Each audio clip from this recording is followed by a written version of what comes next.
Bienvenue sur Un jour, une question. Moi, c'est Mimi. Oui, Mimi, c'est mon prénom. Chaque jour, je réponds à une question. Prépare-toi à voyager avec moi et à découvrir plein de choses. On ne va pas s'ennuyer, tu verras. D'ailleurs, toi aussi tu peux participer. Clique sur le lien dans la description de l'épisode et enregistre ta question. Qui sait, peut-être que ce sera la prochaine à laquelle je répondrai. Alors, prêt pour une nouvelle aventure ? C'est parti! D'où vient la légende des licornes?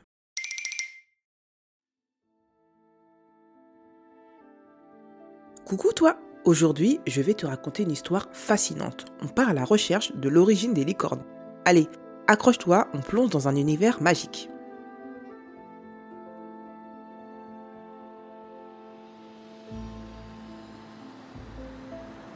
On atterrit dans une grande forêt où les arbres montent si haut qu'on a l'impression qu'ils touchent le ciel. La lumière du soleil traverse doucement les feuilles et tout autour de toi, tu entends des oiseaux chanter et l'eau d'un ruisseau qui coule doucement. Le sol est couvert de mousse toute douce comme un tapis vert. Et là, juste devant nous, une licorne. Elle est magnifique. Son pelage est blanc comme la neige.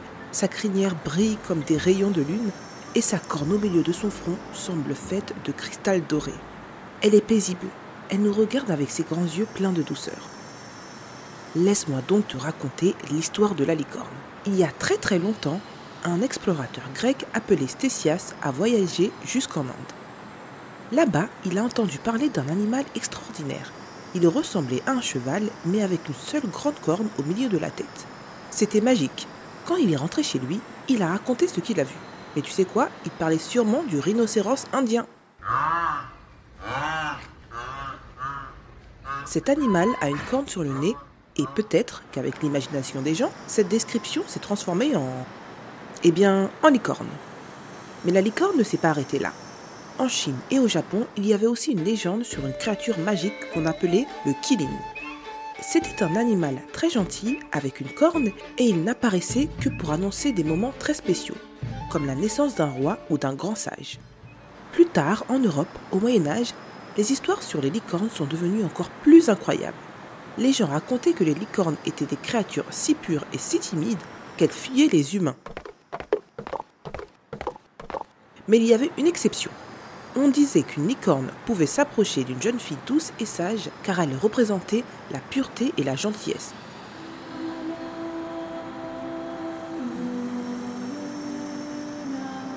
Et puis, on croyait aussi que leur corne avait des pouvoirs magiques.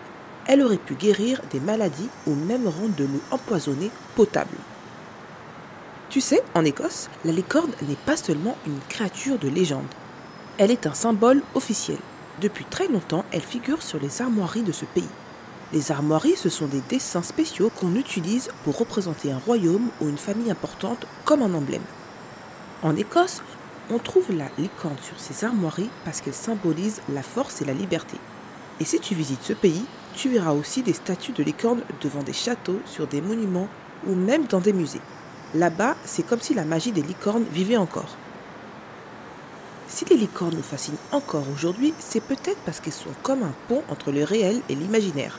Elles nous rappellent qu'il y a toujours de la place pour la magie, même dans un monde réel.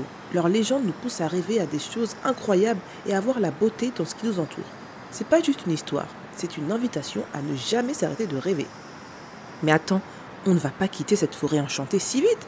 C'est si beau ici, et cette licorne-là, elle a l'air si douce. Tu sais, pour monter sur son dos, il faut d'abord gagner sa confiance. Peut-être qu'on devrait s'approcher doucement, lui parler avec gentillesse, ou même lui tendre un petit fruit qu'elle aime, qu'en dis-tu? Allons-y, essayons de l'apprivoiser. Qui sait, elle pourrait bien accepter de nous emmener dans une aventure magique.